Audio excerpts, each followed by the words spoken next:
After Spider-Man No Way Home, no other Marvel movie has actually managed to touch the audience in a way Marvel is known for. Well, hold your horses, because Deadpool and Wolverine will make Marvel haters cry. Nothing makes me more happy as a Marvel fan than seeing my favorite actors teaming up with a very competent director and making a movie on two characters that they absolutely love. Whenever Marvel makes a movie or a show out of pure love for the character and not solely for the purpose of making money, for example Iron Man 1, Avengers Endgame, or Loki Season 1 and 2. They always end up being masterpieces. Hell, the Deadpool and Wolverine movie even made Kevin Feige say the F word 3 times in front of a jam-packed audience. I hope you don't mind if I say it's fucking awesome. It's fucking awesome, and the reason I can say it's fucking awesome is because it's an R-rated movie.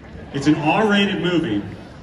Another thing that is fucking awesome. Now, in this latest CinemaCon, Kevin Feige and director Shawn Levy have shown 9 minutes of exclusive footage from Deadpool and Wolverine. And Shawn Levy has confirmed that although it's very much a Deadpool movie, but this is not really Deadpool 3. And the reason being, they won't be continuing the plot or the story that we've seen in the first 2 Deadpool movies. Yes, we will see the previous characters pop up, in fact almost every one of them, but once Deadpool gets grabbed by the TVA, he will be officially introduced into the MCU. Therefore, this movie will be its own entity, and that's why Shawn Levy labels this movie as singular rather than calling it a typical sequel. Now, before I tell you why Deadpool and Wolverine is gonna be a groundbreaking movie for the MCU, I'll just take 83 seconds to thank today's sponsors, Storyverse. With the content I make, I often see so many creative and talented people in the world looking to get their work noticed in some capacity. Now, Storyverse is a mobile entertainment app that connects writers and animators all over the world to create completely original and exclusive adult animated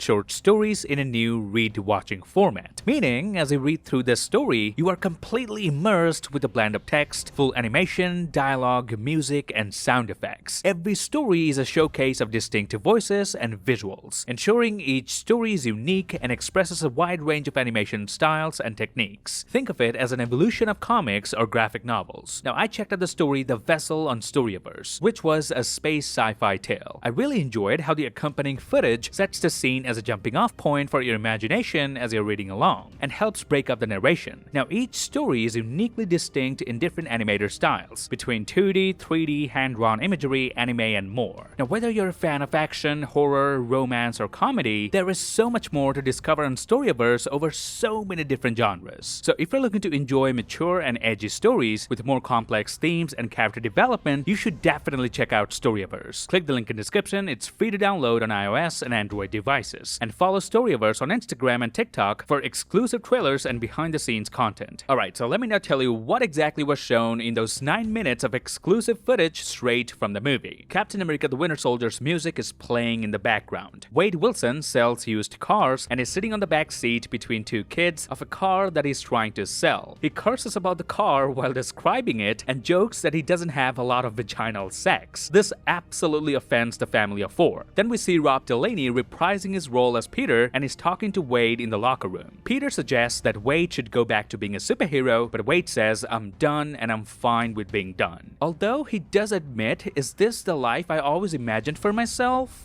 No. Now, elsewhere in New York, Peter and Wade ride bikes. "We are Deadpool," Peter tells him, which Wade disputes. Now, someone across the street is taking photos of them and Wade notices. Cut to inside Wade's apartment, a surprise birthday party is waiting for him. And here Wade makes a joke saying if this was 5 years ago, you'd all be dead. Meanwhile, Depender is telling some sort of a story to Shatterstar, but Shatterstar is not having fun. We then see Blind L asking Wade about his sales and is getting impatient about waiting for money from him. And then she says, "I pray every day that fire finds your body and finishes the job that God didn't have the nuts to do." Now, unbeknownst to L, Wade did try to kill himself by blasting himself up in the second movie. L then wants to do some cocaine, and Wade says cocaine is the one thing Feige said is off limits. Then we see Colossus watching Great British Bake Off. Negasonic and Yukio are still together, and Wade catches up with with Vanessa, who's seeing a guy named Dermot. Now in Deadpool 2, Wade left no stone unturned trying to bring Vanessa back to life. But here in this movie, it seems like they've broken up and Vanessa is now seeing someone else. But she was one of the most integral parts of why Deadpool 1 and 2 worked, so I hope they get back together. Or this could be their way to set up Wade with a new love interest, aka Lady Deadpool, perhaps played by Blake Lively or Taylor Swift? Then we see Wade giving a toast, thanking everyone just like we've seen in the trailer. He makes a wish and blows out the candle, and someone knocks on the door and it's the TVA. Wade thinks they've ordered strippers and the pruning sticks are for pegging.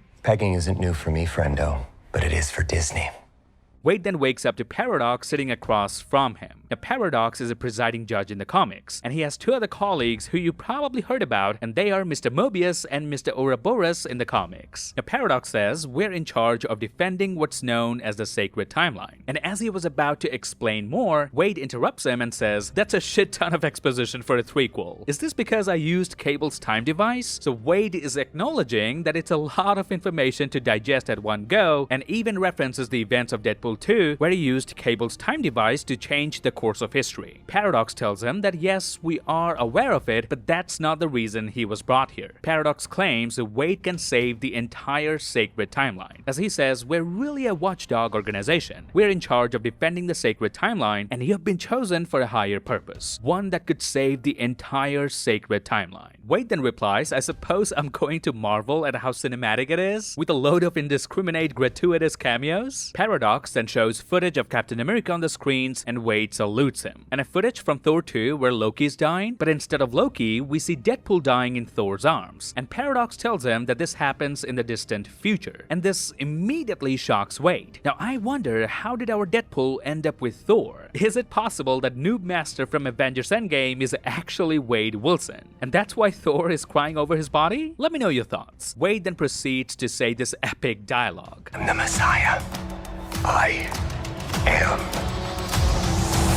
Marvel Jesus. And right after saying this, Wade runs to the camera, pulls the mic into the frame, headbutts the lens, and breaks it. He grabs a microphone saying, "F you Fox, I'm going to Disneyland." Wade then gets a whole new suit in another room from a man with a stylish beard and some extra booty spanks. And here we learn that Deadpool's katanas are now made of adamantium. The footage cuts to another scene. Wolverine and Deadpool are riding together, and Deadpool mocks his suit, saying, "The X-Men make you wear that? Friends don't let friends leave the house looking like they play for the Los Angeles Rams." And hearing this, Wolverine says, "Shut the f*** up." Now another footage was shown during the event, but I'm not sure if that is a part of the film or was exclusively recorded for this event. And it goes like this. Deadpool and Wolverine walking through a tunnel. Deadpool says to Logan, "So I heard Secret Wars is finally gonna introduce," and then a phone starts ringing. Wolverine pushes Deadpool out of the way and looks directly into the camera and says, "Hey bub, you're in a movie theater, turn off your f***ing phone," followed by more obscenities and F-words. But then Deadpool jumps back into the frame and says hearing Wolverine talk that way makes his dick vibrate. And Deadpool even applauds Wolverine for his first ever fourth wall break. Nice fourth wall break, didn't think he had it in ya. Now this footage was likely shot exclusively for this event, but there are chances that they might just play this before the movie starts in the theaters. And I love how Deadpool began the conversation saying, "I heard Secret Wars is finally gonna introduce," and you just know immediately that he did that to grab everyone's attention, because no Marvel fans would continue using their phones if they hear someone talk about Secret Wars on the big screen. And that's pretty much it from the latest Deadpool and Wolverine event at CinemaCon. I just know that this movie will help Marvel get back on their feet and show the world that a comic book movie can be a masterpiece as well. Deadpool will probably kill the Fox universe in this movie, but I see this as a revival of the Marvel Cinematic Universe that we all love. Let me know your thoughts on the footage that was shown, especially the part where we learn that Wade and Vanessa are no longer dating. I want to know your thoughts on that. I'll be reading all the comments. Till then, I'll see you lads in the next one.